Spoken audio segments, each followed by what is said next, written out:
C'est avec un immense plaisir que nous vous retrouvons, chers téléspectateurs, pour un nouvel épisode de votre émission L'art de la rédaction.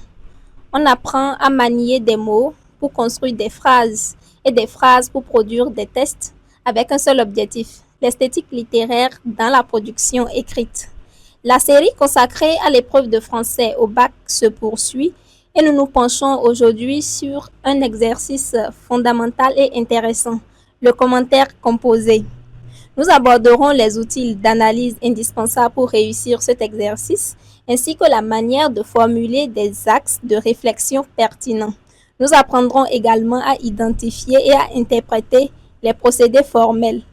Notre invité du jour nous éclairera sur tous ces points. Restez avec nous, nous le retrouvons, mais juste après cette pause. Là, de la rédaction, écrivons bien.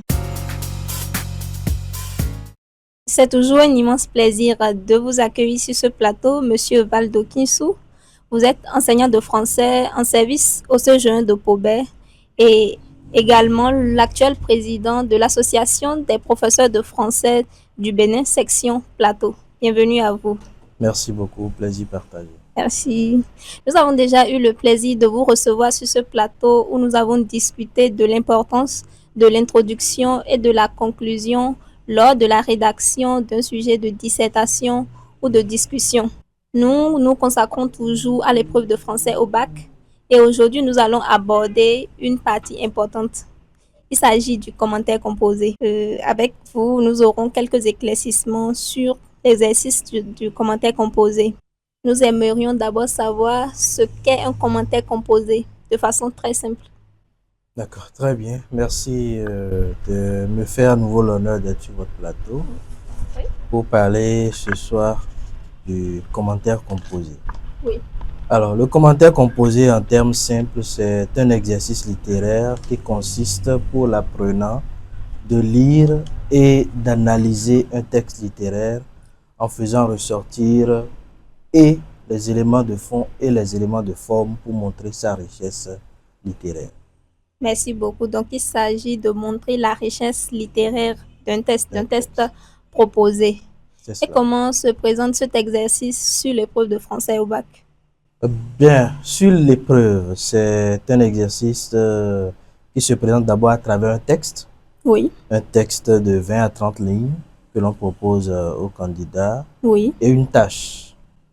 Il y a une tâche pour le sujet de commentaires composés. Maintenant, dans le cadre de l'APC, il y a quelques consignes qui facilitent un peu plus la tâche au candidat. Il y a quelques consignes qui accompagnent ce test et cette tâche-là pour orienter la rédaction du candidat. Très bien. Maintenant, de quoi sont composées ces consignes? Qu'est-ce qu'on demande de façon concrète? Bon, de façon usuelle, on demande dans un petit 1 à l'apprenant d'analyser le texte, c'est-à-dire proposer une idée générale, dégager des centres d'intérêt et des procédés formels pour justifier chaque centre d'intérêt.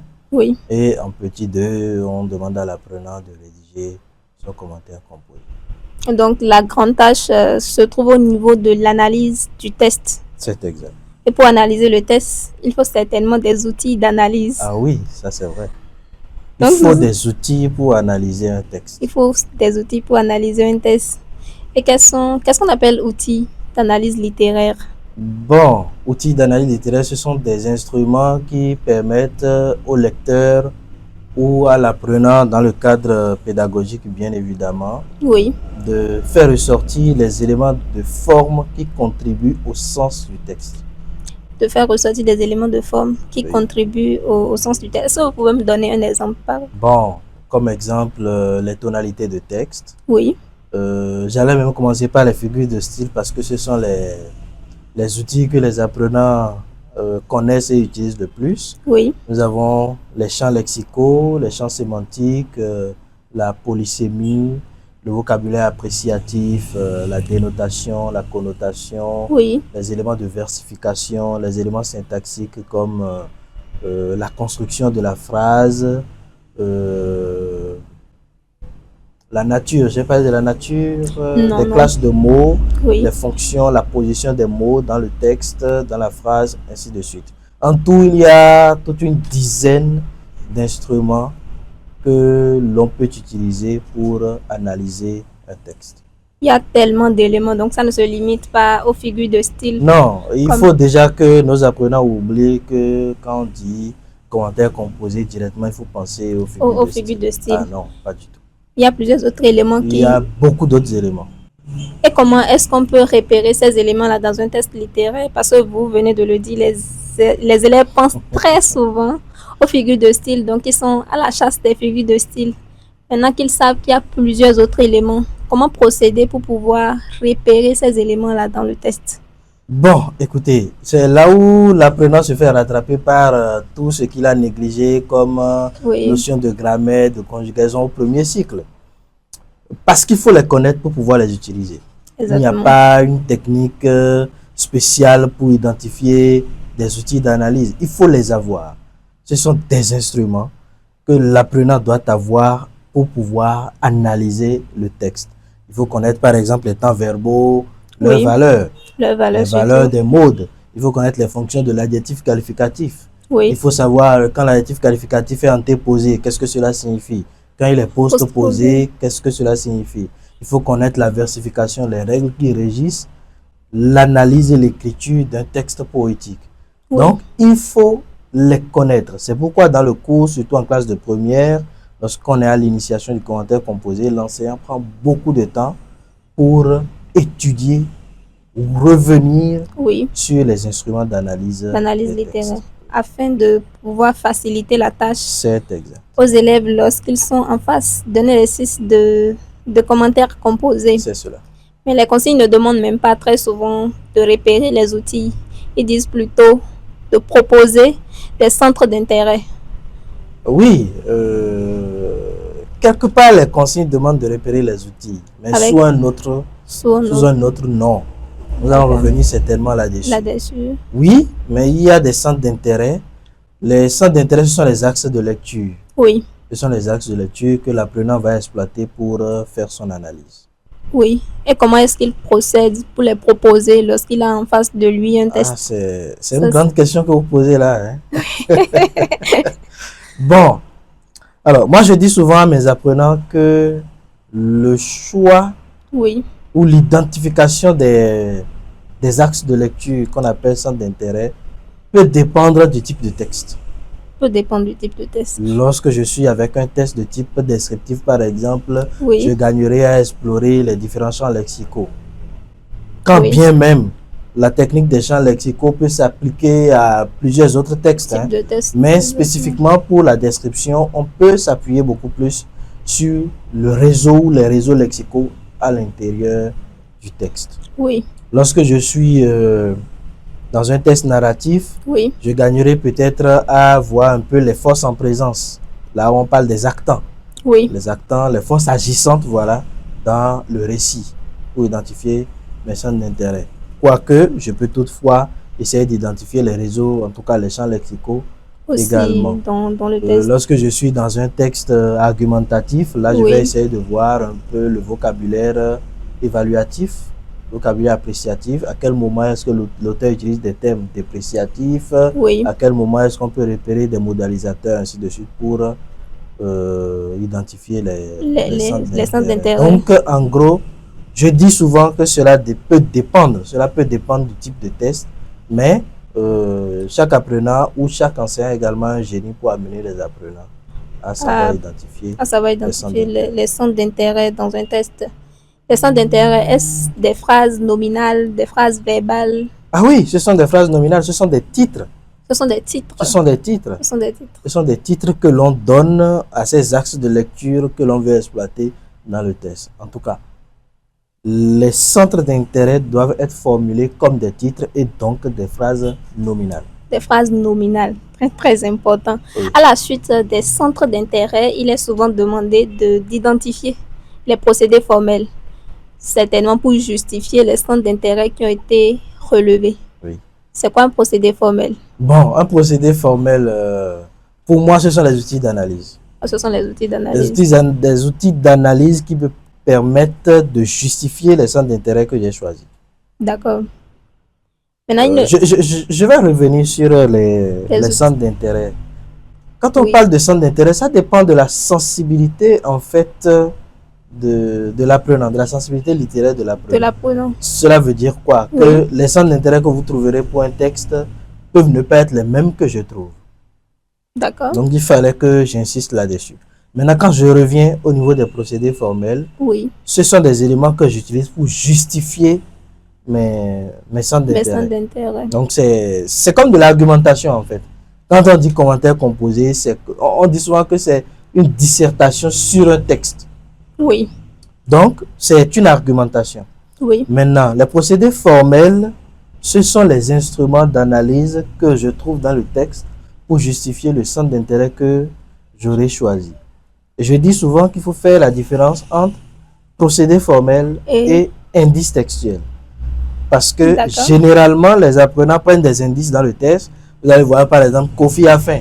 Oui. À travers cette phrase, on voit que Kofi a faim. Ça ne veut rien dire du tout. C'est juste un indice textuel que l'apprenant a pris. Ce n'est pas encore un procédé formel. Le procédé formel, c'est l'élément de forme, l'outil que je trouve intéressant pour faire ressortir le sens réel de l'indice que je prends. D'accord. Parce que quand je dis Kofi a faim et Kofi a très faim, ce n'est pas la même chose. Ce n'est pas la même Quel chose. élément qui fait la différence entre ces deux énoncés? Il y a un élément. Donc c'est cet élément-là que nous appelons procédé formel. C'est cet élément-là qu'il faut faire ressortir.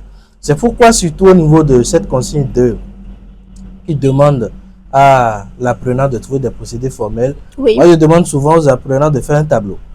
Un tableau à 4 entrées. Première entrée pour le centre d'intérêt.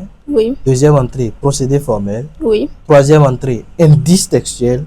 Et maintenant, quatrième entrée, idée suggérée. Idée suggérée. Pour être sûr d'avoir trouvé un procédé formel. Est-ce que les procédés formels sont nommés? En fait, on avait parlé d'outils, vous avez cité toute une panoplie.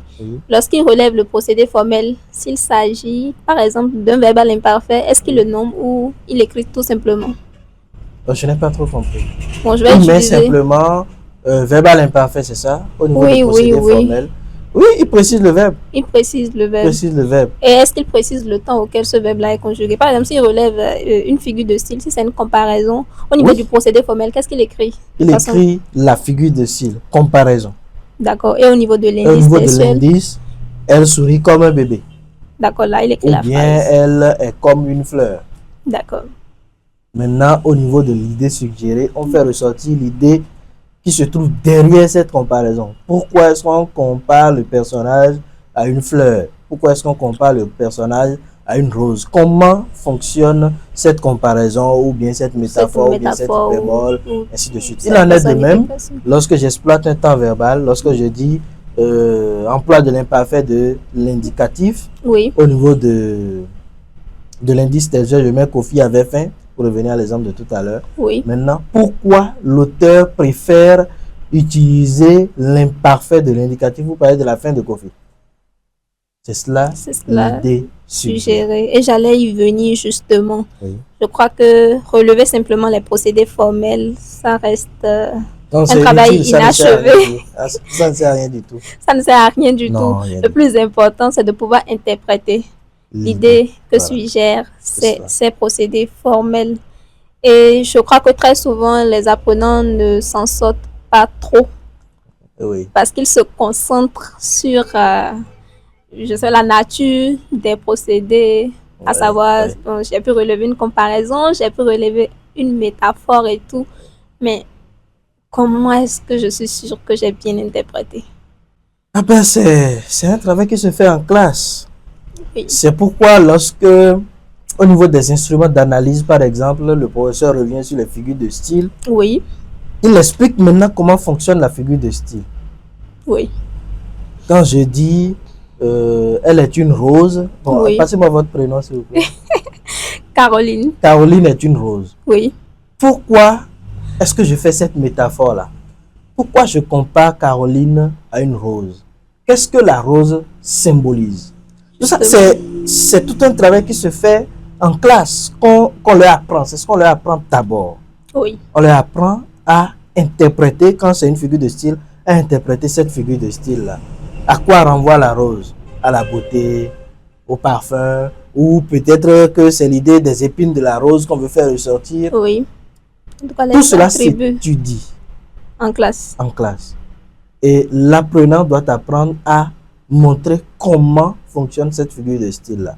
Lorsque je dis que c'est l'imparfait de l'indicatif qui est employé, il Oui. faut que je puisse insister sur l'aspect duratif de cet De cet imparfait-là. imparfait. En fait, quand on dit idée suggérée, c'est mettre en relation ce qui est dit et comment cela est dit pour Oui. faire ressortir le sens de l'élément. De l'élément. Oui. Je dirais même qu'il faut avoir une certaine sensibilité littéraire. Ah oui, j'en pour avais parlé. réussir.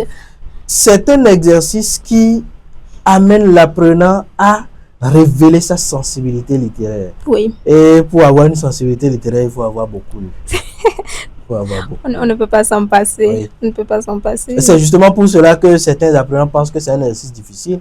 Si vous n'êtes pas habitué à la lecture, vous ne pouvez pas vous en sortir. Pas du tout. Il faut que nos apprenants apprennent à lire. Nous allons y revenir Ah, d'accord. là-dessus. Et ce ne sont pas que les procédés formels qui sont demandés comme consigne. Il y a aussi l'idée générale. Parce que l'idée générale, on demande ça aussi au niveau de la dissertation. Ah oui. J'aimerais savoir si c'est la même chose au niveau du commentaire composé. Il relève l'idée générale de ce test. Bon, de plus en plus, on ne demande plus d'idées générales au niveau de la dissertation. Au niveau de la Au dissertation. niveau des consignes de la dissertation, c'est Ok, problème ok. posé, plan et rédaction.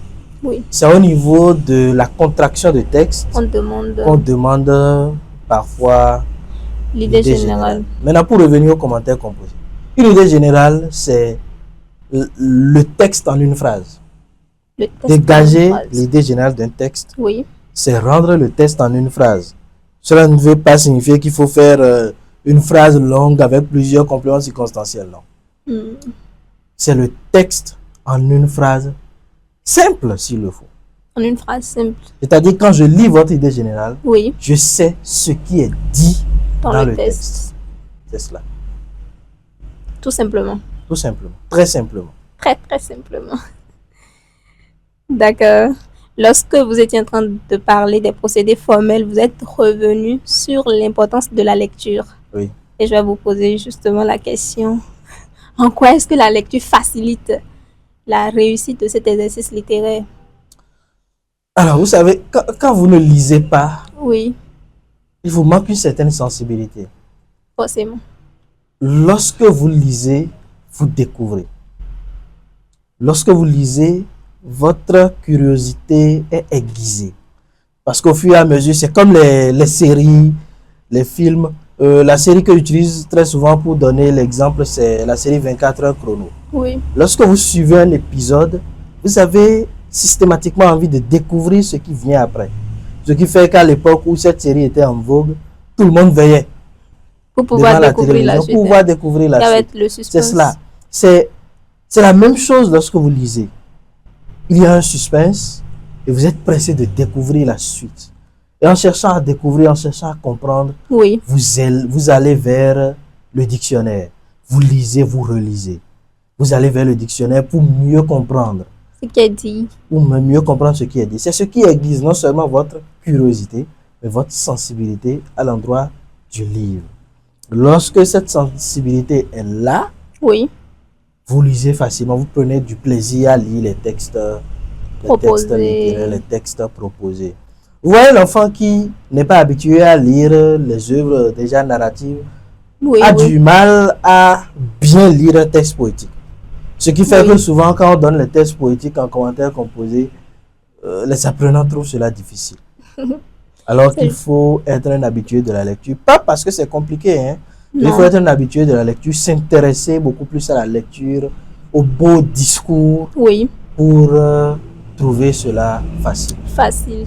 Et même fascinant. Hein. Oui, à, fascinant, bien sûr. à la limite et tout. Donc, Bon, je ne sais comme- pas si j'ai répondu à la question. Hein. Oui, oui, oui, bien sûr. En quoi est-ce que la lecture participe Ah à, oui. à la réussite du commentaire composé?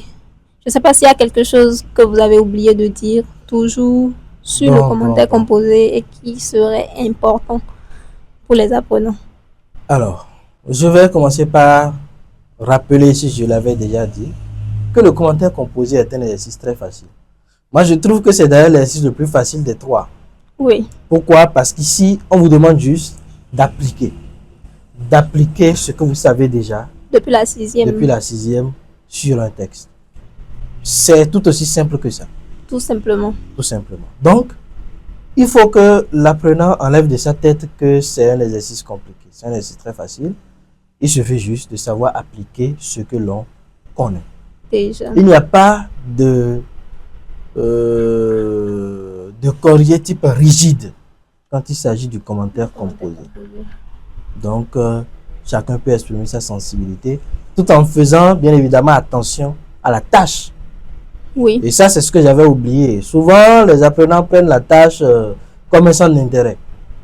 C'est-à-dire, tu pourras par exemple montrer l'attitude paradoxale des personnages. Oui. Pour lui, c'est que l'attitude paradoxale des personnages est un centre d'intérêt. C'est faux. Et à quoi c'est la tâche alors? La tâche oriente la lecture et l'analyse. Parce que si je prends le texte, oui, je peux trouver plusieurs centres d'intérêt. Oui. Mais qui n'entrent pas toujours dans le même ordre d'idées que la tâche. Donc, c'est pour essayer de canaliser un peu les analyses, le choix des centres d'intérêt, que la tâche est là. La tâche n'est pas un centre d'intérêt. La tâche oriente notre choix des centres d'intérêt. Même si aujourd'hui, il faut reconnaître que dans le contexte UEMOA, en tout cas pour les bacs UEMOA, lorsque vous prenez l'épreuve, oui, la tâche comporte un centre d'intérêt. Forcément. La tâche comporte un centre. Il faut faire la différence parce que nous, en tout cas, pour le bac béninois, nous ne sommes pas encore là. C'est dans le cadre du bac UEMOA qu'on propose. On dit, bon, tu peux par exemple, comme premier centre d'intérêt, et là, c'est précisé. Maintenant, c'est à l'apprenant d'aller chercher un deuxième ou un second centre d'intérêt, si vous voulez. Mais pour le bac béninois, la tâche n'est pas un centre d'intérêt. Elle oriente notre choix des centres d'intérêt. Et maintenant que vous en avez parlé, je voudrais savoir s'il y a d'autres erreurs que les apprenants répètent souvent et qui ne devraient pas considérer la tâche comme un centre d'intérêt. L'erreur, généralement, c'est au niveau du plan du commentaire composé. C'est-à-dire au niveau de l'identification des procédés formels et l'interprétation. Lorsque l'apprenant ne trouve pas le procédé formel, il est passé à côté. Lorsqu'il dit par exemple Caroline est une rose, à travers cette phrase on voit que Caroline est belle, ça ne veut rien dire du tout. Parce qu'il n'y a pas encore d'éléments de forme révélés. Et c'est ce que nos apprenants font souvent. Ou bien ils vont vous dire il y a une comparaison dans la phrase Caroline est une rose, point. Et il s'arrête là, il n'interprète pas. C'est zéro. C'est zéro. Donc il faut que les apprenants se mettent au travail et sachent qu'il faut non seulement trouver l'élément de forme au niveau de l'indice textuel que j'ai repéré, mais interpréter. Très important. Oui. C'est-à-dire qu'il faut savoir remplir le tableau dont vous avez parlé. Oui, il faut savoir. Bon, le tableau, ça c'est moi, c'est une proposition. Bon, c'est une proposition. On peut ne pas l'adopter, mais avec le tableau, les enfants se retrouvent mieux. Maintenant, l'autre astuce, lorsqu'on veut réussir son plan de commentaires composés, c'est identifier les sous-idées. Il y a des sous-idées. Oui. Lorsque je prends mon centre d'intérêt, il y a des sous-idées au niveau du centre d'intérêt. Je ne sais pas si on aura l'occasion d'aller à la pratique pour qu'on fasse une démonstration, pour qu'on trouve des sous-idées au niveau de chaque centre d'intérêt avant même de parler des procédés formels. Et là, ça facilite la tâche à l'apprenant quand il doit rédiger son commentaire composé. Parce que là, il a plus d'éléments. Voilà, c'est cela. D'accord. Si vous n'avez plus rien à dire. J'invite juste les apprenants à la lecture. Et parlant de l'épreuve de français au bac, le plus gros défaut de nos apprenants, c'est qu'ils choisissent leur sujet depuis la maison. Sans avoir lu les textes. Sans avoir vu l'épreuve. Moi, je fais un commentaire composé. Donc, quel que soit le sujet qui vient, c'est le commentaire composé. Moi, je fais la dissertation. Non, c'est une grave erreur. Il faut... On dit 3 sujets au choix. C'est pour permettre au candidat de choisir le sujet qui lui semble le plus facile. Donc, il faut prendre la peine de maîtriser les 3 techniques et prendre la peine de lire les 3 sujets et choisir le sujet qui est le plus facile. Très, très important. Oui. Très important. Je crois que moi-même, je commettais cette erreur. Sauf qu'au bac, je n'ai pas pu faire mon exercice préféré. Ah ben voilà, c'est ce qui arrive justement. Il suffit que ton dissertation tombe sur un sujet de dissertation qu'il ne comprend pas du tout. Alors là, il est désorienté. Parce qu'il n'avait pas pris l'habitude de traiter les autres exercices. La même chose, quand moi je suis dans ton dissertation, je peux tomber sur un texte que je ne comprends pas réellement. Ou même chose pour la contraction. C'est surtout au niveau de la contraction que les apprenants se disent, bon, on a l'occasion de gagner, de grappiller plusieurs points. Donc, on choisit directement la contraction. Or, le test peut être fermé. Oui. Et on peut avoir du mal à faire sa structure. On peut avoir du mal à faire sa structure et réussir son résumé. Donc, il faut éviter de choisir son sujet depuis la maison. Il y en a qui choisissent même le sujet depuis la seconde. Et c'est le même sujet. Et c'est le même sujet. Toujours le même sujet. Toujours la même. C'est pourquoi de plus en plus dans les classes, oui. Aujourd'hui, il y a des sujets imposés. Oui. Ce qui fait que chez nous, au CG1 de Koubé, par exemple, pour un devoir, on peut dire, bon, c'est sujet unique, commentaire composé, tout le monde. Sujet unique, contraction, tout le monde. Sujet unique, dissertation, tout le monde. C'est pour amener chaque apprenant à avoir essayé au moins une fois une technique avant d'aller au baccalauréat. Et je crois que c'est vraiment une très bonne technique et tout. Et ça permet de maîtriser les 3 exercices littéraires proposés sur l'épreuve du bac. Merci. Vos informations sont d'une utilité précieuse. Ah ben, j'espère. pour nos apprenants qui vont suivre ce numéro, j'espère que ça va leur servir à quelque chose. Et moi aussi, j'espère sincèrement que les informations que vous avez données profiteront à plusieurs personnes, même au-delà de vos apprenants, à tous nos abonnés. Eh bien, j'espère. Et comme toujours, ça a été un véritable plaisir de vous écouter. Merci d'avoir accepté de partager ce plateau. Moi, j'accepterai toujours l'invitation de Caroline. Donc, nous espérons vous recevoir très bientôt pour un nouveau numéro, toujours sur ce plateau. Toujours avec plaisir. Merci à vous. Je vous en prie. C'était votre émission là de la rédaction avec pour invité Monsieur Valdo Kinsou. Nous avons exploré les outils d'analyse dans un commentaire composé ainsi que la formulation des centres d'intérêt et des procédés formels. Merci d'avoir été avec nous jusqu'à la fin de cette émission. Si vous avez des questions ou des préoccupations concernant ce qui a été abordé, n'hésitez pas à les laisser dans les commentaires. Nous serons très ravis d'y répondre dans la prochaine émission. N'oubliez pas de vous abonner à notre page pour ne rien manquer de nos publications. Portez-vous bien.